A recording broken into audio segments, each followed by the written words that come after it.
बिस्मिल्लाहिर्रहमानिर्रहीम। अस्सलामुअलैकुम नाज़रीन, मैं पाकिस्तान से आपका होस्ट मोहम्मद वकार। जितने भी बहन भाई देख रहे हैं चैनल पर नए तो इसको लाजमी सब्सक्राइब करें, वीडियो को शेयर करें और कमेंट्स भी ठोक दें।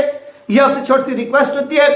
तो चलते हैं नाज़रीन अपने टॉपिक की तरफ। तो आज का जो टॉपिक है वो है अल्लामा आसिम हुसैन रिजवी साहब के ऊपर। उनका एक वीडियो क्लिप जो है ना वो सामने आया है, वो आप लोगों के साथ जो है ना वो शेयर करेंगे, जिसमें उन्होंने जज साहब को जो है ना वो जवाब दिया। जिस जज ने तहरीक लबैक पाकिस्तान के उम्मीदवार यानी जेलम से इनका ताल्लुक है और फवाद चौधरी का भी, जिस पर क्या होता है कि फवाद चौधरी के तो कागजात नामजदगी पहले मंजूर होते हैं, अब दोबारा जो रिजेक्ट हो गए। तो अल्लामा आसिम हुसैन रिजवी साहब के भी क्या हुए, रिजेक्ट हुए। तो जो जज साहब ने, जज अब्दुल अजीज साहब ने जो रिमार्क्स दिए, जो इस पर कमेंट्स दिए, वो इंतहाई ऐसे समझ लेना काबिल बर्दाश्त है।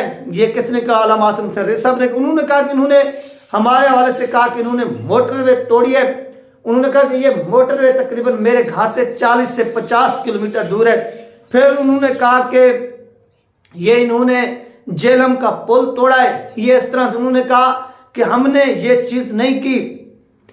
आप उनका वीडियो क्लिप जो है ना किसी भी सूरत मिस नहीं करना अल्लामा आसिम हुसैन रिजवी साहब का, जिसमें उन्होंने इन तमाम को जो है ना वो जवाब दिए हैं और बड़े टिका के जवाब दिए हैं। उसने कहा कि देखिए, आप जो कुछ कर हमारे खिलाफ वो एक इंतकामी कार्रवाई है, इसमें कोई शक नहीं है। जिन जिन लोगों ने मोटरवे के नाम पर फ्रॉड किए, आप उनके कागजात नामजदगी एक्सेप्ट कर रहे हैं। जिन्होंने मुमताज हुसैन कादरी रहमतुल्लाह अलैह को फंदे पे लटकाया, आप उनके साथ भी क्या कर रहे हैं, इक़्तिदार पर उनको ला रहे हैं, उनके कागजात नामजदगी एक्सेप्ट कर रहे हैं। तो फिर याद रखो, हमारी हुकूमत आने दो। यही वजह है कि एक पाकिस्तान की जो मेजॉरिटी है उनको आज तक लीडर ही नहीं मिला, उनको कोई ऐसा एक प्लेटफॉर्म भी नहीं मिला, या उनकी कोई अक्ल के ऊपर ताले लगे। अगर हिंदुइज्म के तहत इक़्तिदार में आ सकता है मोदी, और वहां पर वो आकर मुसलमानों को या दूसरी जो अक़लियत है उनको ठोक के रख देता है, वो आप सब लोग देते हैं, और वहां पर एक हिंदू का राज है।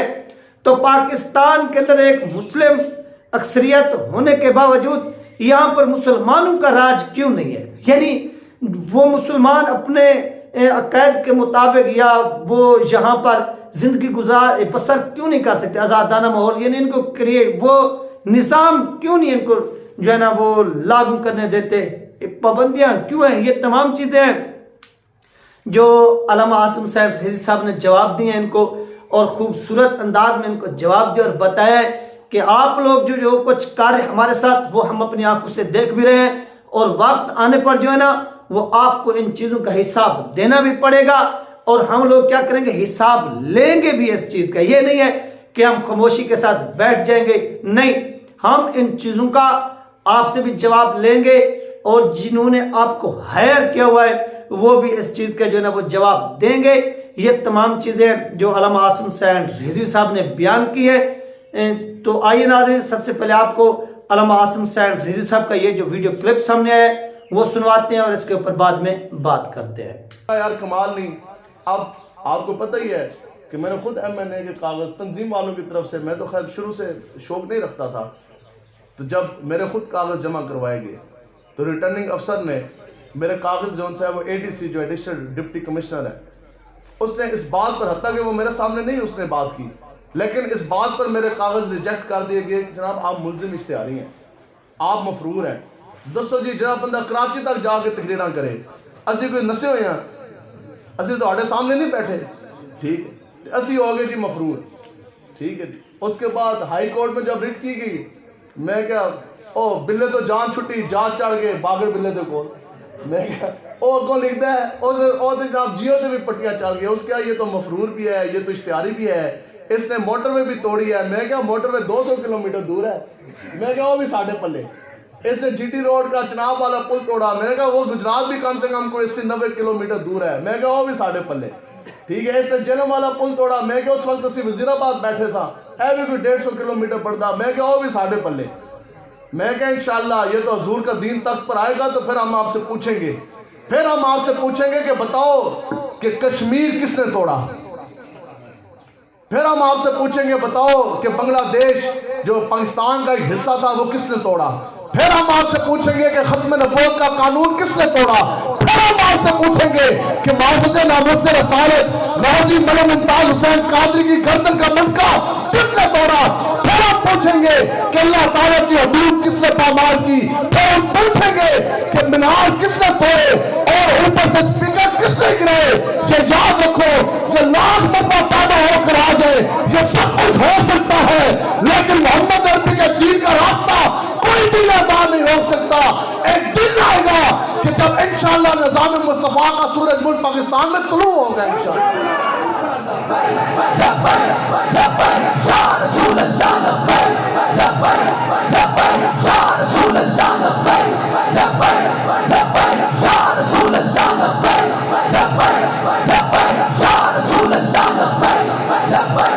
और नाज़रीन, ये थी वो वीडियो अल्लामा आसिम हुसैन रिजवी साहब की जो आप लोगों के साथ शेयर की गई है, जो उन्होंने जज साहब को जो है ना वो रिप्लाई किया है, जवाब दिया है कि जज साहब इस वजह से क्या है कि आपने मेरे कागजात नामजदगी रिजेक्ट किए, आपने एक्सेप्ट नहीं किए, मंजूर नहीं होने दिए, तो कोई बात नहीं है, ये आपका इक़्तिदार है, ये आपकी हुकूमत है, आप इसमें इसको एक्सेप्ट करें चाहे रिजेक्ट करें, ये आपको इख्तियार है, आप सब कुछ कर सकते हैं। लेकिन याद रखिए, जब हमारे पास इक़्तिदार आएगा, जब हमारे पास हुकूमत आएगी, तो फिर हमने भी क्या करना है, इन तमाम चीज़ों का हिसाब लेना है, फिर आपको हिसाब देना पड़ेगा।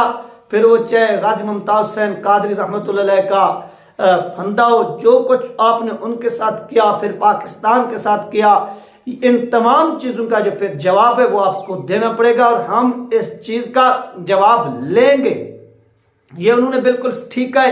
तो इसके लिए नाज़रीन, जितने भी तहरीक लबैक पाकिस्तान के लोग हैं, या इस मसला के जिस तरह से पाकिस्तान के अंदर 67% जो है ना वो बरेलवी मकतब फ़िक्र से ताल्लुक़ रखने वाले लोग हैं, अगर इनको लीडर तो मिला है और अब एक प्लेटफॉर्म भी मिला है, लेकिन यहाँ पर फिर वो गदी नशीन आ जाते हैं, फिर वो पीर आ जाते हैं, फिर वो मुनाफिक आ जाते हैं, फिर वो चमचे आ जाते हैं, फिर वो कच्छे आ जाते हैं, जो नून में चले जाते हैं, जो काफ में चले जाते हैं, जो पीपी में चले जाते हैं, और इस तरह से इसको फिर इस कुव्वत को, इस ताकत को ये डिवाइड करने में और इस्टेब्लिशमेंट के इशारे के पर नाचने में अहम किरदार अदा करते हैं, और जिसकी बुनियाद पर इनको आज तक जो है ना वो बिखरा हुआ रखा गया है, गैदर नहीं होने दिया गया। क्यों?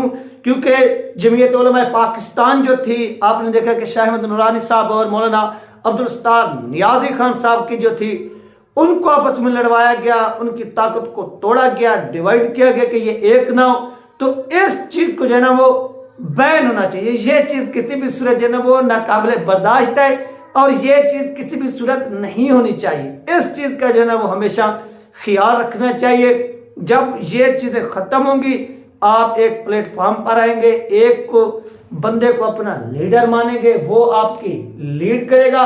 जब ये तमाम चीज़ें होंगी, उस वक्त जो है ना वो आप इस निज़ाम को भी शिकस्त दे सकते हैं, और जो इस निज़ाम के ऊपर काबिज लोग हैं इनको भी शिकस्त दे सकते हैं। ये एक तरीका है। लेकिन इस निज़ाम को जिस मजबूती के साथ प्रोटेक्शन दी जा रही है, प्रोटेक्ट किया जा रहा है, याद रखिए इसको शिकस्त देना मुश्किल ही नहीं बल्कि एक नामुमकिन काम है। और इस काम को करने के लिए यहाँ पर आपको जदोजहद करनी पड़ेगी। एक पुरअमन जदोजहद ये वोट के जरिए है, और दूसरी खून के जरिए है कि खून भी देना पड़े तो आप दें, तो उसके बाद जो है वो आप इस निज़ाम को तोड़ सकते हैं, शिकस्त दे सकते हैं, आप हरा सकते हैं। नहीं तो ये निज़ाम बड़ा मजबूत है, जिन लोगों के हाथों में है वो इसको बड़ी एहतियात के साथ इस्तेमाल कर रहे हैं, और उसका नतीजा आज आपकी आंखों के सामने है। यहाँ पर जो कुछ हो रहा है या हो चुका है या होने जा रहा है, आराम से कौम देख रही है, कौम कुछ कर नहीं रही है, बल्कि उसी के मुताबिक ना ये लोग जिंदगी गुजारने पर मजबूर हैं। तो ये चीज़ें जो इस वक्त हो रही हैं और कौम जो है वो आराम से देख रही है, लेकिन अब बहुत से लोग जो हैं वो इसके खिलाफ खड़े हो चुके हैं। वो जानते हैं कि इसको हमने किस तरह शिकस्त देना है, हमने किस तरह से इनको हराना है। ये तमाम चीज़ें जो इस वक्त हो रही है, देखना यह है कि इसको शिकस्त देने में कितनी जो है ना वो कामयाबी होती है और कितनी नाकामी होती है। ये तमाम चीज़ें जो आप लोगों के सामने आ जाएंगी। इसके लिए जदोजहद करें, मेहनत करें और इस मेहनत के नतीजे में तमाम चीज़ें जो है ना वो तब्दील हो सकती है। ये थी नाज़रीन अहम तरीन अपडेट जो आपके साथ शेयर की गई। इंशाल्लाह मिलते हैं नेक्स्ट वीडियो में। अल्लाह हाफिज़।